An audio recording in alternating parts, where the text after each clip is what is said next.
Radio Pays, en partenariat avec Aldis, vous propose le Zoom. Aldis, l'énergie aux couleurs de la Guyane.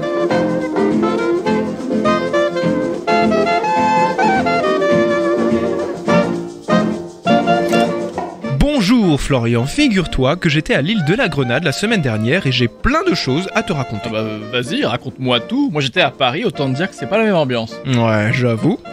Bon, avant de te raconter mon voyage, je crois qu'on va d'abord faire le zoom histoire et comme j'ai encore un peu la tête en vacances, je vais vous parler d'une langue qui ressemble beaucoup au créole guyanais et martiniquais, mais que vous n'avez sûrement jamais entendu. Déjà fait, c'était le créole francophone de Trinidad, tu nous en as parlé dans un zoom précédent.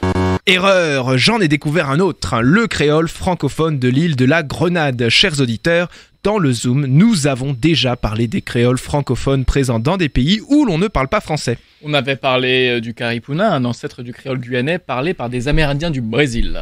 Ainsi que le créole francophone de Trinidad parlé dans la zone de Paria jusqu'à aujourd'hui. Mais voilà, j'ai décidé que nous les ferions tous car ils sont tous surprenants, j'en crache mon café. Croyez-moi, celui-ci a une histoire et des sonorités tout à fait colorées. Allez, cette fois-ci, vous m'accompagnez dans les Caraïbes au milieu du XVIIe siècle. Ah, ça va me changer de la grisaille parisienne et de la saison des pluies.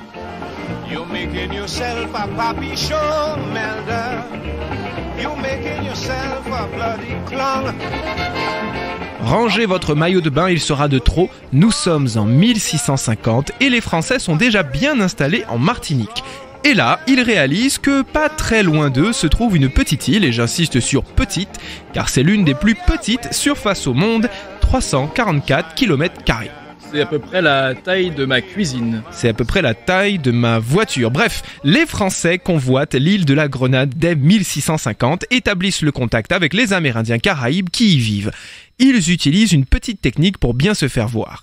Ils distribuent des boissons alcoolisées aux Indiens pour les amadouer, mais ça ne marche pas et ils préfèrent se battre. Mais hélas, se voyant perdre contre les Français, ils préfèrent encore sauter du haut des falaises de l'île plutôt que de se rendre. Voilà une tactique à ne pas reproduire. Je te le fais pas dire. Les Français établissent donc leur administration à la Grenade jusqu'en 1763, pendant quand même plus d'un siècle. Bon, là, programme colonial classique, les Français font venir des esclaves noirs pour travailler dans des plantations de canne à sucre, ce qui explique que bien des lieux portent des noms français à la Grenade. Île Ronde, baie Grand Roi, baie Beau Séjour, Mardi Gras, tiens, décidément, ou encore Petite Martinique. Et si j'ai bien révisé, normalement, il devrait y avoir une guerre. Toutes mes félicitations, Flo, tu as saisi toute la subtilité de l'histoire coloniale caribéenne.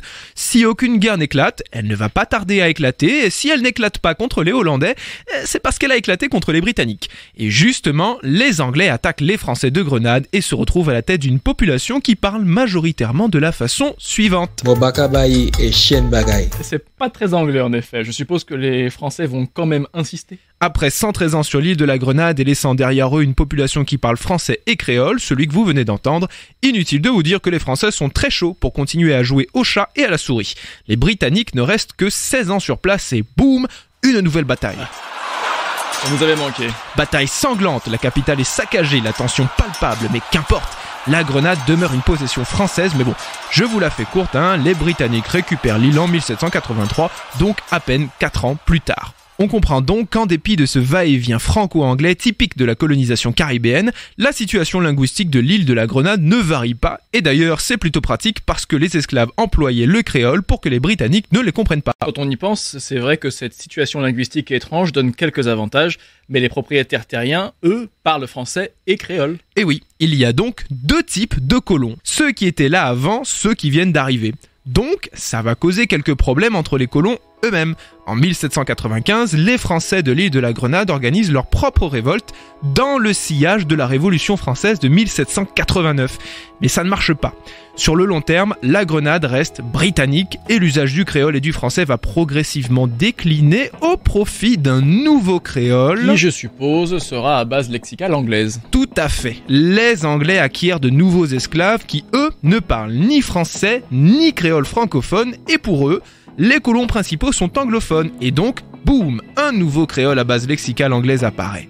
Ce qui donne, en plus des deux types de colons qui ne parlent pas la même langue, deux types d'esclaves qui, eux, ne parlent pas le même créole. Et tout ça sur une petite île qui fait à peine la taille d'une Fiat 500.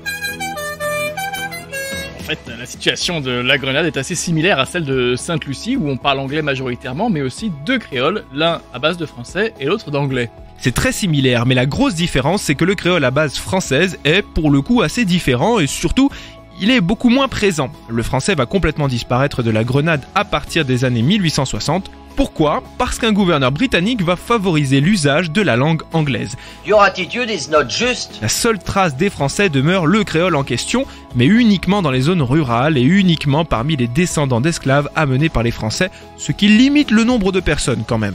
Mais alors, on la parle encore, cette langue ? Pour le créole francophone du Venezuela et le caripuna, tu nous avais expliqué que plusieurs mesures étaient mises en place pour ressusciter ce créole. Hélas, la politique linguistique de l'île de la Grenade n'est pas particulièrement ouverte, dirons-nous. Pour faire simple, dans ce cas-là, l'usage de l'anglais prévaut partout, et puis c'est tout. La différence avec Sainte-Lucie, le Caripuna ou même le Venezuela, c'est qu'il y a des locuteurs créolophones ou francophones assez proches géographiquement. On avait vu dans le cas du Venezuela que tous les échanges commerciaux avec Trinidad conservent l'usage des créoles malgré les aléas de l'histoire. Mais la Grenade est géographiquement plutôt éloignée des autres îles créolophones. Si vous allez à la Grenade en espérant parler un peu créole, vous aurez du mal à vous faire comprendre, sauf de quelques personnes très âgées de la campagne. En effet, bon, dans ce cas, je range mon maillot de bain, mais tu vas quand même nous faire un petit atelier linguistique. Mais avec grand plaisir. Bon, toi t'as encore lu mes notes, hein ? Oui.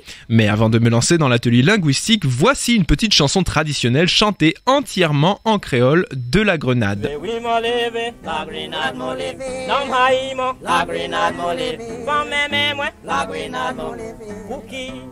Grenade m'a levé, ça y est, la Grenade m'a levé, vraiment m'appeler, la Grenade m'a levé, ça qui fait où, la Grenade m'a levé.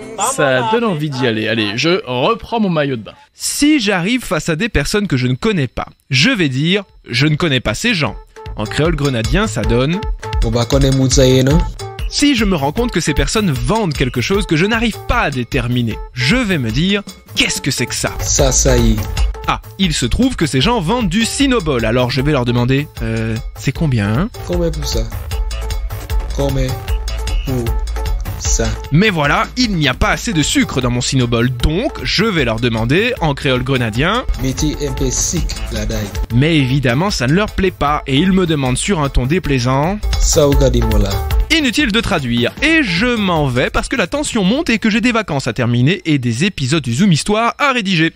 C'est très curieux comme résultat, on dirait un mélange de créole martiniquais, guyanais et des fois un peu haïtien.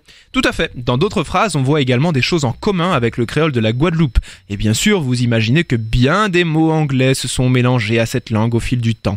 Autant vous dire que le créole de Grenade est particulièrement en voie de disparition. Seulement 2300 personnes le parlaient encore en 2004, ce qui est extrêmement peu. A priori, on a peu de chances d'aller en vacances à la Grenade si on ne parle pas bien anglais, je crois. Oui, je crois qu'on va devoir se contenter de la langue de Shakespeare. Chers auditeurs, vous aurez compris que je suis friand de tous les créoles à base lexicale française insoupçonnés, surtout ceux qui se trouvent aux Amériques. On n'a pas encore parlé de celui de la Louisiane, qui est pourtant l'un des plus connus, et surtout celui qui ressemble le plus au créole guyanais. Pour celui-ci, il nous faudra plusieurs zooms, tant il y a des choses à dire. En attendant, je vous souhaite d'oublier la grisaille du ciel et de vos cœurs, et de partir par la pensée pour l'île de la Grenade, pour vous prélasser sous son soleil chaleureux.